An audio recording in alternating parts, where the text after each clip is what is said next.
Hello everyone, welcome to my channel. Welcome to today's video. Today's video, I thought it would be fun to talk about the palettes that live rent-free in my head. So what I mean by that are palettes that I've decluttered in the past, and now when I watch YouTube videos or I come across that product, I kind of just have a little tinge of regret and I want them back. So that's what we're going to be doing today. I'm going to talk about all the palettes. It's actually 9 palettes and one bronzer, but we'll get to that. So if that sounds good to you, if you like just palette talk, make sure you give this video a thumbs up. Subscribe if you haven't yet. I would love it if you stuck around. But with all that, let's just get into chatting about some products that I wish I had hung on to. All right, so if you've been part of my channel for a while, you know that I've done some pretty heavy decluttering in the past 2 years. I'll link my playlist down below. But for a while, I was doing a lot of decluttering because I had a lot. And I was actually in a very unique situation where I was traveling for quite a while, but I was still purchasing and sending back to my family at home. So they were hanging on to everything. And once I finally got around to it, I realized I had maybe bitten off more than I could chew with products, and I decluttered a lot of it. I just, everything was still brand new, still in boxes. So a lot of it I just resold and took a loss on and try to make better decisions moving forward. But for the most part, I would say I don't think about those products. They don't come into my head. I don't even remember them all. But there are a few that I do think about from time to time and think maybe I was a little bit too enthusiastic in my decluttering journey. I just rushed into these, and maybe I would have wanted to hang on to them a little bit longer, or even just tried, because like I said, a lot of it was unopened in my collection. Now, I'm sure a lot of people have done videos like this, but for me specifically, there was one palette that really sparked this video idea for me, and I'm gonna save that one for the end. But we're gonna start basically, it's not ranked, but I'm gonna start from the ones that live the least rent-free in my head to the most rent-free. They take up the most space in my brain as far as wanting them back. So obviously I don't have these products. I'll be popping up some photos so you can see what they look like, but let's just jump into the first one. The first one that I have is the Lime Crime Immortalis. I've never tried Lime Crime, and this was the first one that I thought was really interesting, kind of cool toned. I think the packaging glowed in the dark. I really liked the packaging on it, and I didn't end up keeping it. To be honest, the reason why I didn't hang on to it is because I had never tried Lime Crime, so I never really felt any loyalty to the brand, and it was kind of an easy one to let go of. I saw someone going over their palette collection not that long ago and talking how much they liked that palette, and I had like a tinge of regret because that was one that I wanted for a long time. I didn't feel like I necessarily impulse purchased that like I do with a lot of things. It was one that I had really, really wanted. I think I saw it on sale at Ulta and I was like, okay, now's the time. I picked it up. It sat in my big pile of stuff and I just never got around to it and decided, it wasn't something I needed. And for a lot of things, I will say that I kind of had the mindset of like, okay, let me just list everything, and what sells, and what doesn't is what I'll keep. That was kind of one of the ones where I wouldn't have sold it, but if it sold, I was fine with it. So unfortunately, that one's gone. It's not one that I miss enough, obviously, to repurchase, but it is one that like I do think about from time to time and kind of wish that I had tried it, especially just the brand overall. There aren't any palettes even now that really call to me other than that one. The next one that I have to talk about, which like I don't miss them, but I do. This was something that was actually opened in my collection, so it wasn't brand new. And it's the Tarte Chrome paint pots. I remember decluttering them, and I'm pretty sure I did a video where I decluttered those. I just thought they were like really punchy, really metallic-y. They weren't my style at the time, and I didn't reach for them a lot. They're just very opaque toppers. And I do prefer like more of the hourglass toppers, more of like the Natasha Denona chromes that were popular at the time. She doesn't make those anymore. but I wasn't really in love with the Tartes. I was reaching for other things, which is why I decluttered those. And, you know, for the most part, I would say I don't think about those that often, but when I look at my single shadows, sometimes I wish I at least had kept one, because I think I had like 4 or 5. I was obsessed with them for a while. I had a ton of colors in them, and I got rid of all of them. And I do wish like I had kept one, like even just Top Yacht or something like that. They were also a little bit messy. I remember they weren't like firmly pressed in there because they were kind of like a loose pigment hybrid. So that also contributed to me decluttering them. But I see those around still, and it feels like just one of those iconic products that I wish I had hung on to. And let me know if you still have yours and if you still reach for them, or if you decluttered them and also kind of regret your decision. But that's one of the ones where I do remember decluttering it, and I do hold like a little bit of regret. And then after that, I have the Naked Honey on my list. I never had the Naked palette, like the original Naked palette. In fact, the only Naked palette that I ever had out of like the original ones was Naked 3, because that was like the rosy mauve tones, and that was the one that I liked the most. So I have no attachment to like the Naked craze that happened for a while. But I purchased the Naked Honey because everyone was talking about it. Urban Decay was kind of like really trying to like string along this Naked line. It was when they, you know, they had stopped doing Naked palettes for a while, and then they came back out with some, and now they're just back to doing the Naked palettes, which aren't really naked, they're just the line. I liked the Naked Honey, and a lot of people liked it too, it seems. That was one that was unopened, and it was one that I decided I could part with. It was a little bit more warm tone. It had a lot of yellows in it. So I knew, like in my heart, I knew that I wouldn't get the use out of it that maybe I would want to out of some other palettes that were in my collection. But it is one that I would say even now would fill a hole in my collection. I don't have too many palettes that look like that. I don't have the Natasha Yucca palette, which I wouldn't say those are exact dupes, but similar, less green than the Yucca. And overall, like I found it really pretty on other people. I just know that was the type of palette that I wouldn't reach for myself. I just admired from afar. And it is one like, I don't know, I still kind of want that in my collection. So that's one that I think about. And that's one that I would potentially, like if it was 50% off or something like that, like 20 bucks, I would probably pick it up. I probably would still. And yeah, I think I would. The next few that I have are ones that were already open. So I had already tried them, already used them, knew if I liked them or not. And the next one on my list is the Huda Beauty New Nude palette. Now I see this on sale all the time. And I actually pulled it into a Shop My Stash recently-ish. And that's when I decided to declutter it. It just didn't have the same formula as other Huda palettes had. I found that the shimmers were really chunky. It was one of Huda's older palettes, so I didn't find the shimmers to be modern. I kind of found them a little bit dated and a little bit hard to work with. So that's why I decided to declutter it. But that palette I still think about because it's one of those where I just loved the color story so much. I mean, I probably have a ton of other palettes with similar color stories, but I love that color story. It still is like in my heart a little bit. I just know that the formula wasn't good, and that's what's stopping me from repurchasing that palette because I wouldn't enjoy it. It's just something pretty to look at. I do wish though that that palette had just worked out better for me because I really like Huda's overall aesthetic on a lot of what she comes out with, and I like that palette. I just wish that it had worked out better for me. After that, I have two from ColourPop. Of course I do.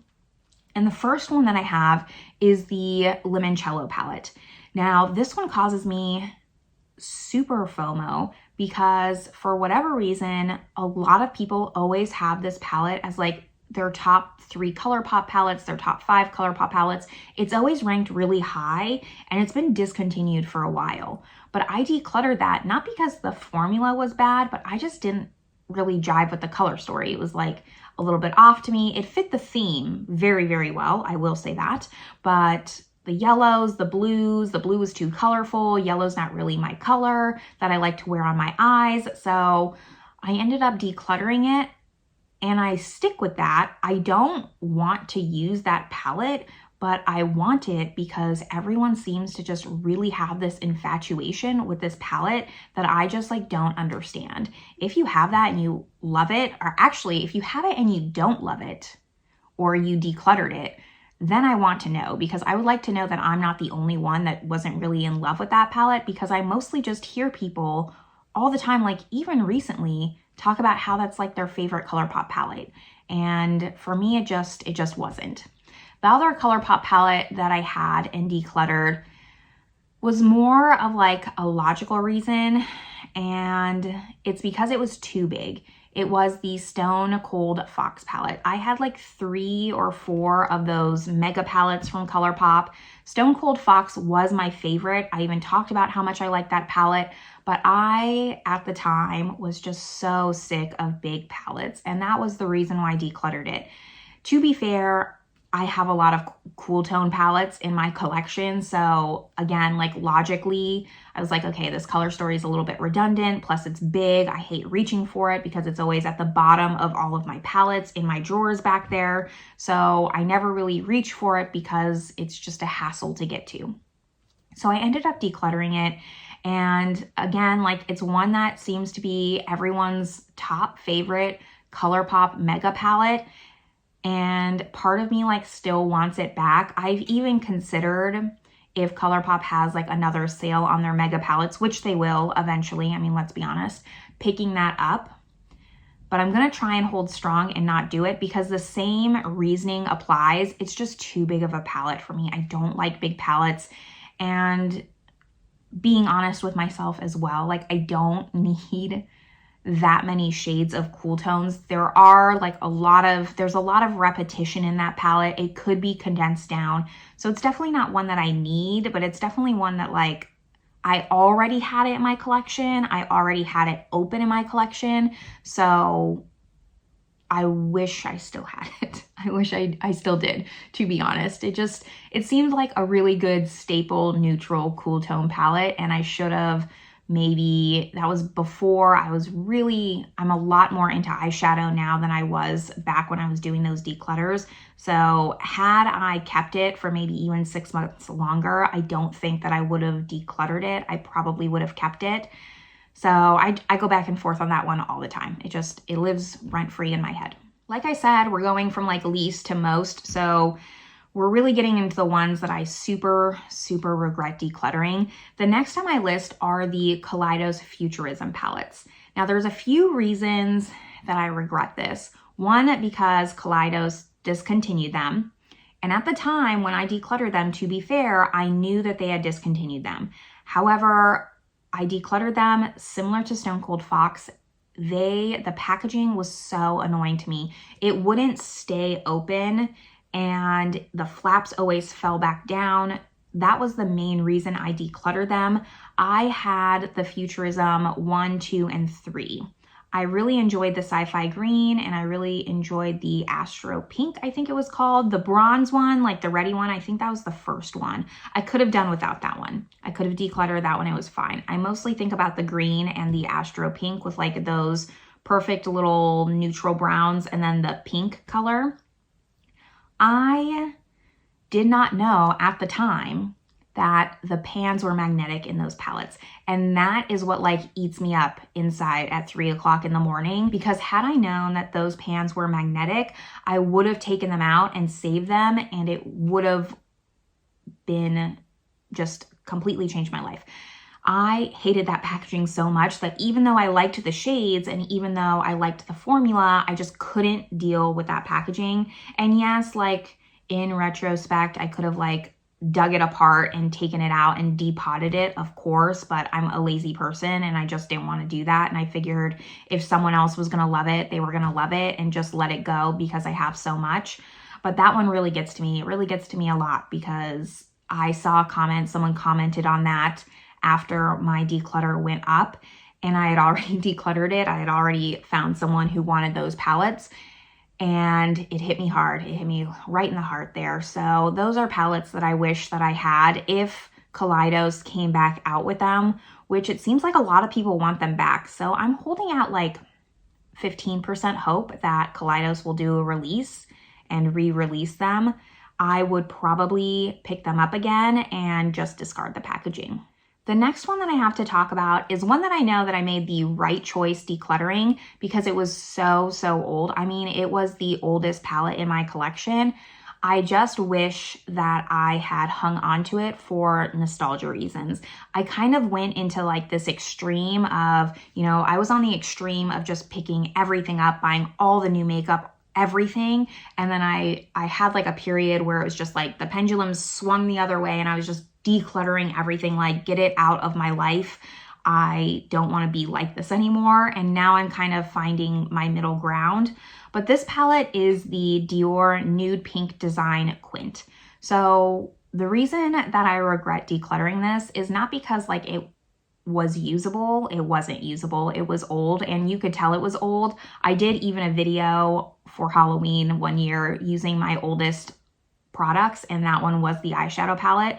I had purchased that palette in Disneyland and I purchased it. I took my sister. It was like my very first like adult trip, taking my sister somewhere, and it was for her 10th birthday. So I was 22 and I took my sister to Disneyland all by myself. I saved up like 6 months when I worked my minimum wage job to pay for her to go to Disneyland for her 10th birthday.